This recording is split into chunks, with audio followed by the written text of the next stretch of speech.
Hello everyone. ಇವತ್ತಿನ ಲಂಚಿಗೆ ನಾನು ಹುರುಳಿಕಾಳು ಸಾಂಬಾರು ಮಾಡೋಣ ಬಸ್ಸಾರು ಅಂತ ಹೇಳಿಬಿಟ್ಟು ಹುರುಳಿಕಾಳನ್ನ ತೊಗೊಂಡೆ. ಆ್ಯಕ್ಚುಲಿ ಹುರುಳಿಕಾಳು ಇಲ್ಲಿ ಸಿಗೋದಿಲ್ಲ, ತುಂಬ ರೇರು, ತುಂಬ ಕಡೆ ಹುಡುಕಿ ತೊಗೊಳ್ಬೇಕು ಅಂತ ಹೇಳಿಬಿಟ್ಟು ನಾನು ಊರಿಂದನೇ ಹುರುಳಿಕಾಳನ್ನ ತೊಗೊಂಡು ಬಂದಿದ್ದೆ. ಸೊ ಏನಿಲ್ಲ, ಇದಕ್ಕೆ ಹುರುಳಿಕಾಳನ್ನ ಕುಕ್ಕರಿಗೆ ಹಾಕಿ ಅದಕ್ಕೆ ಸ್ವಲ್ಪ ಉಪ್ಪು ಹಾಕಿ ಚೆನ್ನಾಗಿ ಕೂಗಿಸ್ಕೊಳ್ಬೇಕು. ನಾನಂತೂ ಒಂದು 5-6 ವಿಷಲ್ ಇದನ್ನು ಕೂಗಿಸ್ಕೊಂಡಿದ್ದೀನಿ. ಹಾಗೆ ನಾನು ಆನ್ಲೈನಲ್ಲಿ ಒಂದಷ್ಟು ಪಾತ್ರೆಗಳನ್ನ ಆರ್ಡರ್ ಮಾಡ್ಕೊಂಡಿದ್ದೆ. ಇಲ್ಲಿ ನಮ್ಮ ಕಡೆ ಥರ ಪಾತ್ರೆಗಳು ಸಿಗೋದಿಲ್ಲ ಅಂತ ಹೇಳಿಬಿಟ್ಟು ನೋಡಿ, ತುಂಬಾ ಚೆನ್ನಾಗಿ ಬಂದಿದೆ. ನಿಮಗೂ ಏನಾದರೂ ಇದರ ಲಿಂಕ್ ಬೇಕಂದರೆ ನಾನು ಡಿಸ್ಕ್ರಿಪ್ಷನಲ್ಲಿ ಹಾಕಿರ್ತೀನಿ, ನೀವು ಹೋಗಿ ತೊಗೊಳ್ಬೋದು. ಅಮೆಝಾನಿಂದ ತರಿಸಿದ್ದು. ಇದಂತೂ ತುಂಬ ಅಂದರೆ ತುಂಬ ಚೆನ್ನಾಗಿ ಬಂದಿದೆ. 5 ಪೀಸ್ ಇರುತ್ತೆ, ಕಾಪರ್ ಬಾಟಮ್ ಆಗಿರೋದ್ರಿಂದ ಯಾವುದು ಅಂದರೆ ನಾನ್ ಸ್ಟಿಕ್ ಥರನೇ ಚೆನ್ನಾಗಿದೆ. ನನಗಂತೂ ತುಂಬ ಯೂಸ್ಫುಲ್ ಆಯಿತು ಅಂತಲೇ ಹೇಳ್ಬೋದು.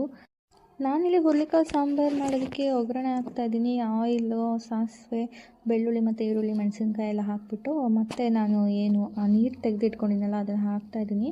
ಮತ್ತು ರುಬ್ಬೋದಕ್ಕೆ ಅಂತ ಹೇಳ್ಬಿಟ್ಟು ಕಾಯಿ ಮತ್ತು ಈರುಳ್ಳಿನ ನಾನು ಹಾಕ್ಕೊಂಡಿದ್ದೀನಿ ಅಷ್ಟೇ, ಇನ್ನೇನು ಹಾಕಿಲ್ಲ.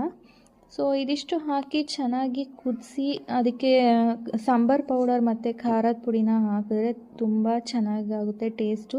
ರುಚಿಗೆ ತಕ್ಕಷ್ಟು ಉಪ್ಪನ್ನ ಕೂಡ ಹಾಕಬೇಕು.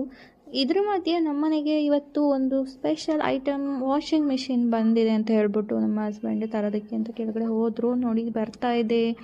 ತುಂಬ ಅಂದರೆ ತುಂಬಾ ಚೆನ್ನಾಗಿದೆ. ನಾವು ಆನ್ಲೈನಲ್ಲಿ ರಿವ್ಯೂಸ್ ಕೂಡ ನೋಡಿಬಿಟ್ಟು ಇದನ್ನು ತೊಗೊಂಡಿದ್ದು. ಅಮೆಝಾನಿಂದ ಇದನ್ನು ತರಿಸ್ಕೊಂಡಿದ್ದು. ತುಂಬ ಅಂದರೆ ತುಂಬಾ ಚೆನ್ನಾಗಿದೆ. ನಾವು ಆಲ್ರೆಡಿ ಒಂದ್ಸರಿ ಇವತ್ತು ಬಟ್ಟೆನೂ ಕೂಡ ಇದರಲ್ಲಿ ಒಗೆದಿದ್ದೀನಿ. ಇದಕ್ಕೆ ಪೂಜೆ ಎಲ್ಲ ಮಾಡಿ ಆದಮೇಲೆ ನಾನು ಇದನ್ನು ಬಟ್ಟೆ ಒಗೆಯೋದಕ್ಕೆ ಹಾಕಿದೆ. ಮತ್ತು ಇದು ಬಂದುಬಿಟ್ಟು ಸೆಮಿ ಆಟೋಮ್ಯಾಟಿಕ್ಕು, ಟಾಪ್ ಲೋಡೆಡು, ತುಂಬಾ ಚೆನ್ನಾಗಿದೆ. ನಾವಿಬ್ಬರೇ ಆಗಿರೋದ್ರಿಂದ ಇದು ತುಂಬಾ ಸಫಿಷಿಯೆಂಟ್ ಆಗಿದೆ. ಇಲ್ಲೇ ನಿಮಗೆ ಡ್ರೈನ್ ಮಾಡೋದು, ಸ್ಪಿನ್ ಮಾಡೋದು ಮತ್ತು ಅದರ ಟೈಮರ್ ಸೆಟ್ ಮಾಡೋದು ಎಲ್ಲ ಕೂಡ ಕೊಟ್ಟಿದ್ದಾರೆ. ಎಷ್ಟು ಚೆನ್ನಾಗಿ ಇದು ನಿಮಗೆ ಸ್ಪಿನ್ ಮಾಡಿ ಡ್ರೈನ್ ಮಾಡಿದೆ ಅಂತಂದರೆ ಫುಲ್ಲು ಒಣಗೇ ಹೋಗಿದೆ ಆಲ್ಮೋಸ್ಟ್ ಬಟ್ಟೆಗಳು. ಇದರ ಲಿಂಕನ್ನು ಕೂಡ ನಾನು ಡಿಸ್ಕ್ರಿಪ್ಷನ್ ಬಾಕ್ಸಲ್ಲಿ ಕೊಟ್ಟಿರ್ತೀನಿ. ಸೊ ಇದೆಲ್ಲ ಆದಮೇಲೆ ನಾನು ಮುದ್ದೆ, ಉಪ್ಸಾರು ಜೊತೆಗೆ ಹುರುಳಿಕಾಳು ಜೊತೆ ಊಟ ಮಾಡಿದಂತೂ ತುಂಬಾ ಇಷ್ಟ ಆಯಿತು. ನನ್ನ ಈ ಮಿನಿ ವ್ಲಾಗ್ ಇಷ್ಟ ಆಗಿದ್ರೆ ನೀವು ಲೈಕ್ ಮಾಡಿ. Thank you.